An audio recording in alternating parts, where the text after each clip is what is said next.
Oi, pessoal, e aí? Chegamos então ao nosso último assunto de cartografia, nossa penúltima aula desse trimestre. Nós vamos falar sobre cartografia digital, né? Como obter imagens de satélite, como essas imagens são tratadas e são difundidas para todos nós. Essa técnica ela é chamada de sensoriamento remoto, que é a técnica de captar essas informações, de captar esses dados de satélite, de radares e transformar isso num mapa digital. Esse mapa que a gente acessa no Google Maps, né, que acessa nos nossos computadores. Esses mapas eles são obtidos através dessa técnica que a gente chama de sensoriamento remoto. Vocês já devem ter percebido ao longo dessas aulas de cartografia o quanto a cartografia, né, o quanto a técnica cartográfica ela foi evoluindo. Saímos dos desenhos, os desenhos foram aliados às escalas, e aí eu tive uma precisão maior. Hoje eu tenho uma precisão muito maior e uma rapidez bem maior na obtenção das informações sobre o mapeamento da superfície terrestre. Né? Além de ser mais rápido, de certa forma também barateou é, esse processo todo. Não que as imagens de satélite sejam baratas, porque elas não são baratas, né? Uma imagem de satélite é extremamente cara, mas o processo todo de um mapeamento de um território, de mandar uma equipe para o território, para essa equipe ficar lá, fazer o levantamento, trazer as imagens, isso além do processo ser um processo demorado, é um processo também caro. A imagem de satélite, mesmo que ela precise ser tratada, que ela precise ainda passar por todo um processo de tratamento que a gente chama de geoprocessamento, ainda assim ela vai ser mais rápida e ela vai ser mais barata nesse processo, tá? É, essa técnica de geoprocessamento, de sensoriamento remoto, é o que a gente chama de tecnologias modernas aplicadas à cartografia. Então, quando eu clico lá no meu celular, acesso o Google Maps, boto a informação de um endereço e acho a rota desse endereço, nada mais é do que a cartografia digital sendo aplicada no nosso dia a dia, né? Agora, o que é um sensoriamento remoto? Sensoriamento remoto, na verdade, ele é um conjunto de técnicas de captura de imagens que são feitas a distâncias, né? Por meio de sensores, equipamentos fotográficos, scanners de satélites, radares. Essas imagens elas são captadas, são transmitidas para uma base que fica na superfície terrestre, que fica na Terra, né? E depois elas são tratadas e são divulgadas. Essas informações elas são divulgadas. A esse conjunto de técnicas a gente chama de sensoriamento remoto. O sensoriamento remoto, hoje, com as imagens de satélite, aquelas imagens que a gente conhece do Google Maps, nem sempre foi assim, né? Ela não começa com os satélites. Os satélites é um advento já da segunda metade do século XX.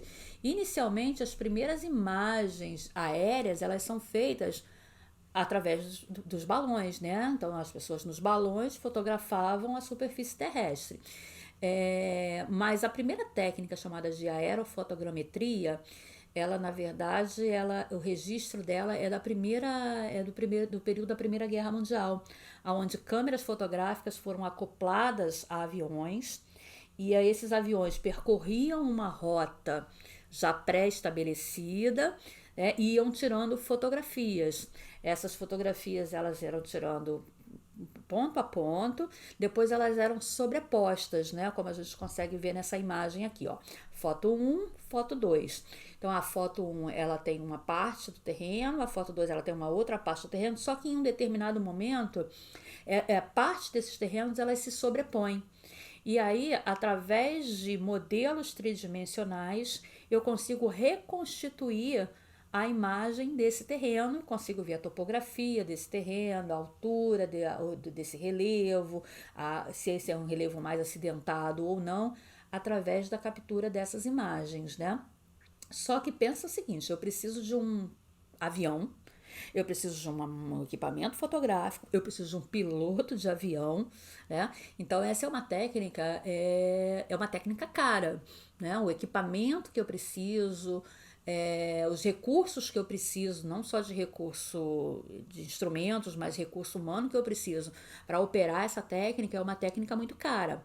Ela é uma técnica que ela é utilizada normalmente para uma área pequena, né, para o mapeamento em grande escala, numa escala grande, né, que preciso de bastante detalhes, então normalmente eu uso isso numa área de lavoura, eu posso usar isso numa área cadastral, né, se eu quero cadastrar para IPTU. Então, assim, é uma técnica que facilita muito, que vai ajudar a mapear o terreno até mais rápido do que as imagens de satélite que precisam de um tratamento, mas é uma técnica cara, é uma técnica que eu vou ter um dispêndio de valores bem elevados. Essa técnica, ela na verdade, ela vem sendo barateada, né? Ela vem sendo barateada hoje com a utilização dos drones. Né? Os drones eles vão ajudar na popularização dessa técnica de mapeamento. Assim, um drone é mais barato do que um avião, óbvio, né?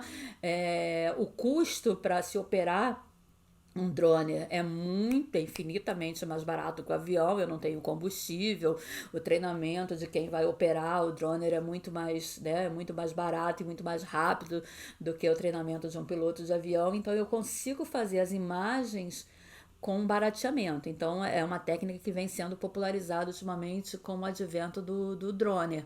Né? Mas é uma técnica que faz a mesmíssima coisa que era feita lá no século, lá na Primeira Guerra, né? Na Primeira Guerra Mundial. Na verdade, eu vou tirando fotografias do terreno, vou sobrepondo essas fotografias e vou formando um modelo 3D desse terreno, o que me facilita o acesso a essas informações. Então é uma informação, as fotos aéreas, né? Fotos aéreas, a aerofotogrametria, ela é muito utilizada nas lavouras, de modo geral, em levantamentos cadastrais. Então os municípios normalmente que querem ver um bairro, um determinado bairro, uma parte da cidade para fazer levantamentos de IPTU, fazer o cadastramento daquela população que vive ali, essa é uma técnica apropriada para isso. Né? Quando eu quero mapear uma grande área, uma escala bem, né, uma escala mais extensa, eu quero mapear uma área bem mais extensa, que os detalhes nem precisam ser tão grandes assim como, por exemplo, numa planta, né, como a gente já viu na aula anterior, eu posso usar as imagens de satélite. Para isso, eu vou lançar mão dos satélites. Né? E o primeiro satélite lançado foi um satélite chamado Landsat. Ele foi lançado na década de 70 nos Estados Unidos, né? Em 1972. Ele é um satélite de comunicação. Todas essas técnicas, elas são técnicas que eram utilizadas pelos militares e aí depois, quando eles não tinham mais esse uso militar, eles passam para ser de uso para a população civil, né? Então, em 1972 é lançado o primeiro satélite, o Landsat. Existem vários desses satélites na órbita da Terra. Esses satélites eles descrevem uma órbita, eles vão rastreando a Terra, vão escaneando a Terra numa órbita pré-estabelecida e permanente. Então o Landsat ele faz uma órbita, se não me engano, a cada 14 dias ele passa no mesmo ponto. Então, por exemplo, ele passou aqui hoje. Daqui a 14 dias ele vai estar passando aqui de novo no mesmo ponto e capturando imagens daquela região. Né? Só que essas imagens elas não são imagens que chegam bonitinhas igual a gente vê já trabalhadinhas no Google Maps com informações, com endereços, né? Na verdade elas são imagens que elas são capturadas pelos satélites e pelos radares em tons de cinza, né? Na verdade, elas são todas em tons de cinza, são vários tons de cinza para essas imagens e que depois elas são trabalhadas em laboratórios, coloridas em laboratórios. Né? Por exemplo, olha nessa imagem aqui. Essa imagem é uma série de imagens que não foram capturadas em vermelho e azul, né? Na verdade, essa coloração ela é trabalhada em laboratório, mas essa é uma imagem do Landsat, uma série do Landsat do mesmo local, ó, o mesmo local em 1973, aí ó, eu consigo perceber aqui um rio, não consigo perceber muitos pontinhos azuis aqui, os pontinhos azuis, na verdade, eles correspondem à parte de construções, né? São as construções, e aqui eu já não consigo ver muito em 1973. Já em 1991, eu consigo ver que as construções elas já avançaram nesse mesmo ponto, ó. O rio está aqui, o rio está aqui, e a construção ela já está aqui nessa volta, ó. Mas em 1999, olha como a mancha de construção, a mancha azul, ela já aumentou. Então, com as imagens de satélite, eu consigo fazer um acompanhamento da evolução urbana de um determinado local, do desmatamento de uma determinada área, né? Imagina se eu fosse fazer isso no mapeamento tradicional, né? Manda uma equipe lá para verificar, olha, está sendo desmatada uma determinada área, manda uma equipe lá para verificar, essa equipe verifica, traz as informações, trata as informações. Quando essas informações chega para o público, a área já está devastada, né? Aquilo que estava sendo desmatado já está devastado, já não existe mais nada.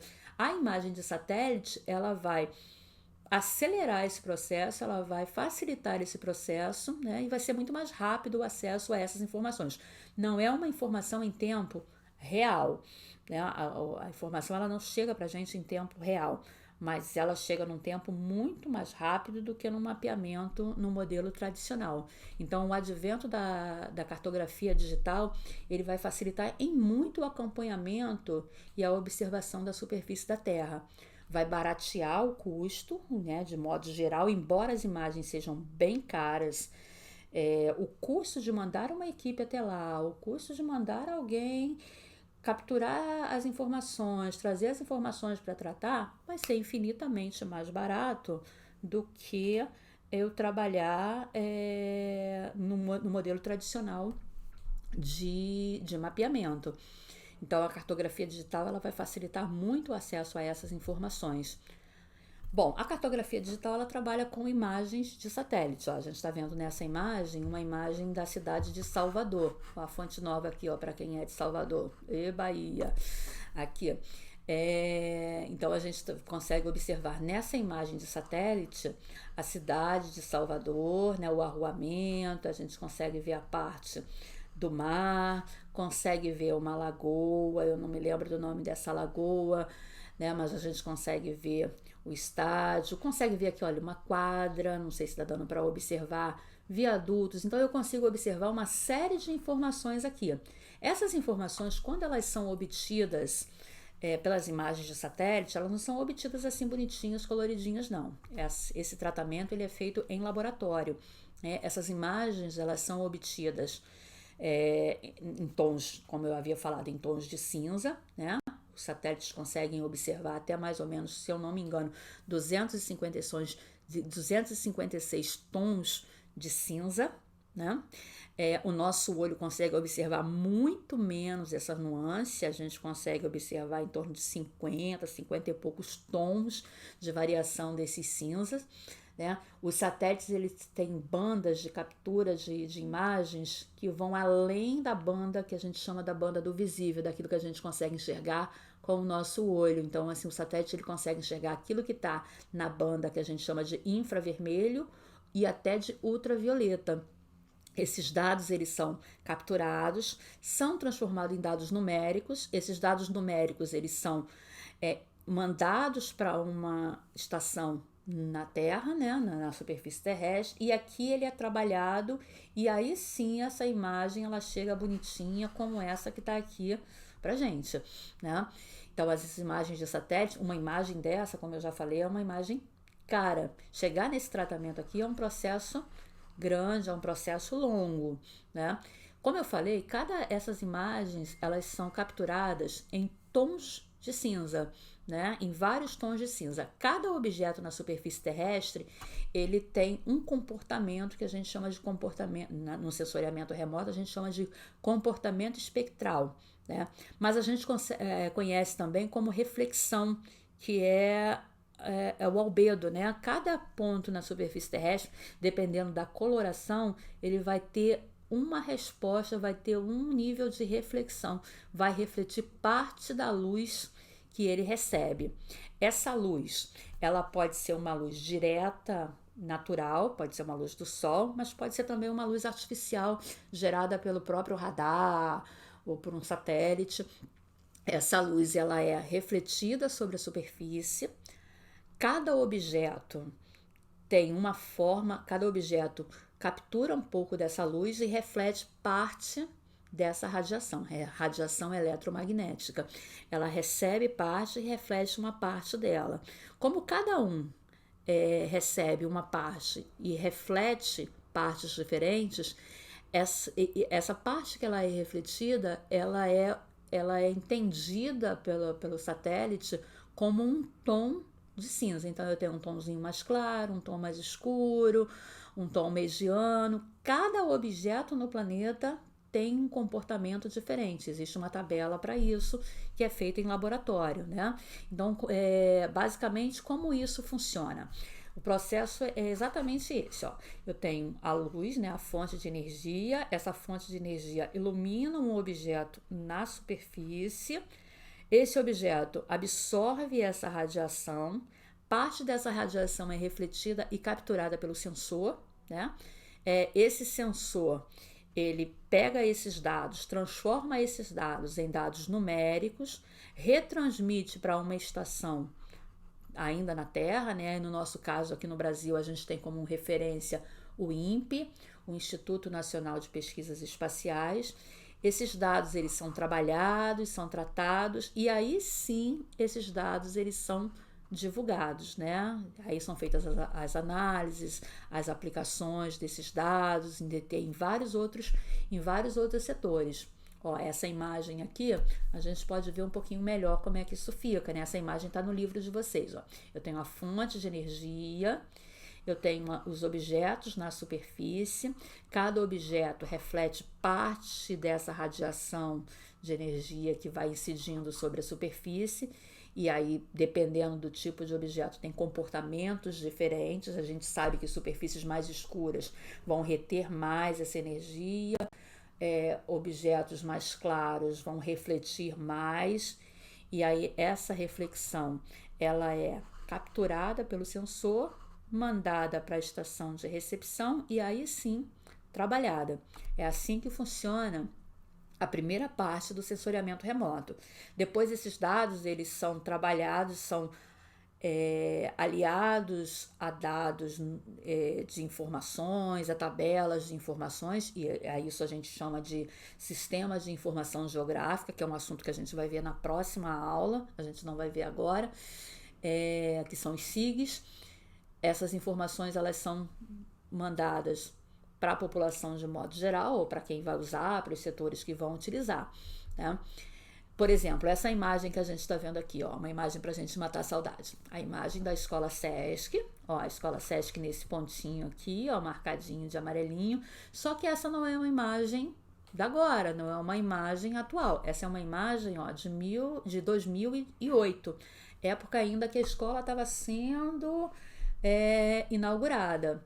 E aí o que eu consigo observar nessa imagem da Escola Sesc em 2008? Eu consigo observar o terreno da escola, ainda com poucas construções, né? Consigo observar todos esses pontinhos cinzas, né? Essa parte em cinza, aqui em cima, aqui. Olha essa parte aqui bem no meio de uma vegetação, porque a vegetação é essa parte mais aqui, nesse verde mais escuro. Ó. Isso aqui, para quem conhece o Rio de Janeiro, é a Serra Grajaú, Jacarepaguá. Eu estou unindo Jacarepaguá e o bairro da Tijuca, né, a Zona Norte. Então, ó, olha como é que eu tenho construções ao longo da estrada aqui, ó. Então, esses tons de cinza aqui, esses pontos em cinza que aparecem aqui, são as áreas de construção. Repara, por exemplo, nessa parte aqui, ó, como é que tá bem clara essa faixa aqui. Essa é uma faixa de areia, faixa da praia. A área onde eu não tenho vegetação, onde eu não tenho nenhuma construção, ela acaba, a areia, né, que é bem clara, ela acaba refletindo mais e ela vai aparecer na imagem de uma forma mais clara, num tom de cinza mais claro, que no momento que ele é trabalhado em laboratório, ele é trabalhado no mapa, essas cores elas não são cores aleatórias, mas também elas não são cores que são recebidas do satélite exatamente assim. Esses tons de cinza que estão aqui esse verde que está aqui são colorações que são trabalhadas em laboratório. Então eu consigo observar aqui, ó, nessa parte cinza, a parte de construções. Aí eu posso ver os pontinhos mais juntos. Quanto mais juntos, maior é o adensamento urbano dessas áreas. E a área em verde, que nesse caso aqui são os maciços, ó, o maciço da Tijuca, maciço da Pedra Branca, né? E aqui a Baixada de Jacarepaguá, onde a gente está aqui, onde a escola está situada. Essa é uma imagem de 2008, tá? É uma imagem, e olha essa imagem aqui. É uma imagem do mesmo local, agora mais próximo, né? Na verdade, com uma escala mais aproximada, eu consigo ver um pouco mais de detalhes, mas eu consigo ver aqui, ó, o terreno da escola já construído.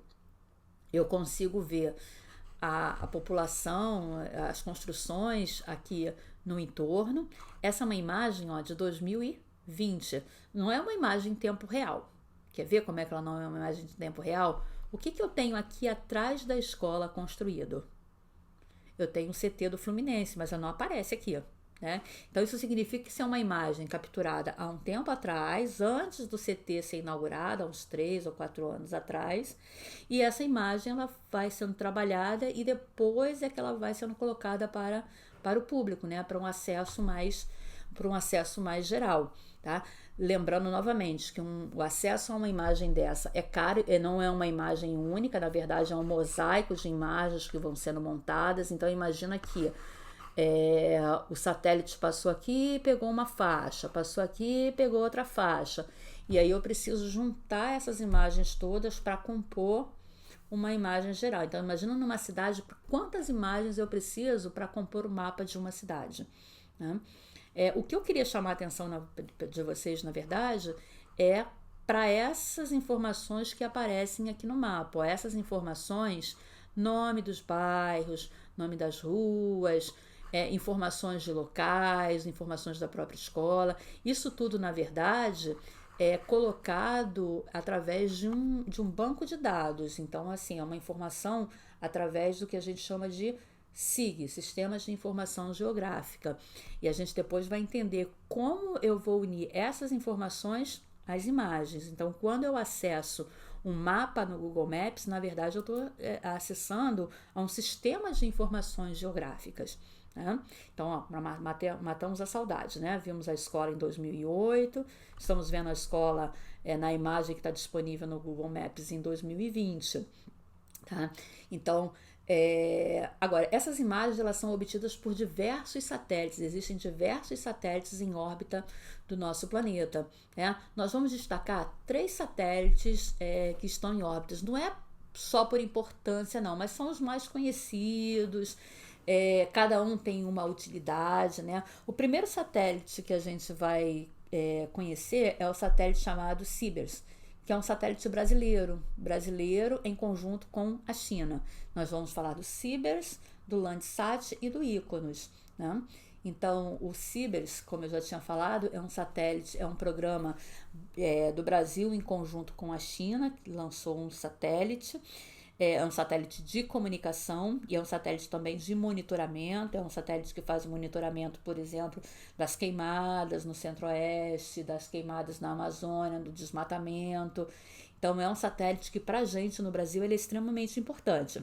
Eu convido vocês a acessar os links que estão disponíveis no slide, né? Então tem vários links, ó, o link do INPE, onde tem informações mais específicas sobre o CIBERS, tenho informações de lançamento, como foi feito, como é a órbita desse satélite. Além do CIBERS, a gente tem um outro satélite muito conhecido, que é um satélite norte-americano, que é o Landsat, que eu já tinha falado, né? O Landsat é um satélite de comunicação, um satélite de telecomunicações, e que a gente tem aqui também, ó, diversos links que vocês podem acessar para ter mais informações. Tem imagens, tem um desses links que vai mostrar imagens para vocês, várias imagens do Landsat, várias imagens que estão disponíveis do Landsat.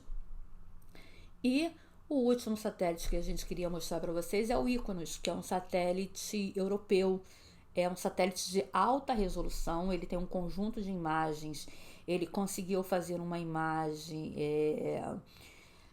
de toda a superfície do planeta sem nuvem nenhuma, porque a gente ainda tem um problema, né? Porque assim, lembra que eu falei que o satélite ele passa de períodos em períodos, a cada 14 dias, por exemplo, o satélite está passando numa determinada área. Imagina se ele está passando aqui hoje e o tempo está nublado e tem uma nuvem exatamente aqui em cima. Ele vai capturar com nuvem, eu não vou conseguir observar todas as informações. Então imagina se eu comprei uma imagem, aquela imagem, olha, eu quero uma imagem do dia 25 de junho, o dia em que o satélite vai passar exatamente sobre a minha casa. Naquele dia tem uma nuvem. Perdi a minha imagem, né? O Iconos conseguiu fotografar, conseguiu magiar toda a superfície terrestre. Tem nesse site aqui, se eu não me engano é esse o link, aonde tem todas as imagens limpas, sem nenhuma nuvem, e são imagens com alta resolução. Então eu convido vocês a entrarem nesses links, a observarem esses links, a obterem essas informações, e na próxima semana nós vamos falar sobre os sistemas de informação geográfica, tá? Para isso é interessante que vocês entrem nos links que nós disponibilizamos sobre os satélites, sobre os sistemas. Esse último link aqui é um link super interessante porque ele é um link do INPE, do Instituto Nacional de Pesquisas Espaciais, e ele tem imagens de satélites de todos os locais do Brasil. Você pode aí acessar do seu estado, do seu município, e vai ter lá uma imagem de satélite para você dar uma olhada, tá? E na próxima semana a gente fala um pouco mais sobre o sensoriamento remoto e como eu junto essas imagens às informações, tá? Que é o campo que a gente chama de geoprocessamento ou de sistema de informação geográfica. Tudo bem?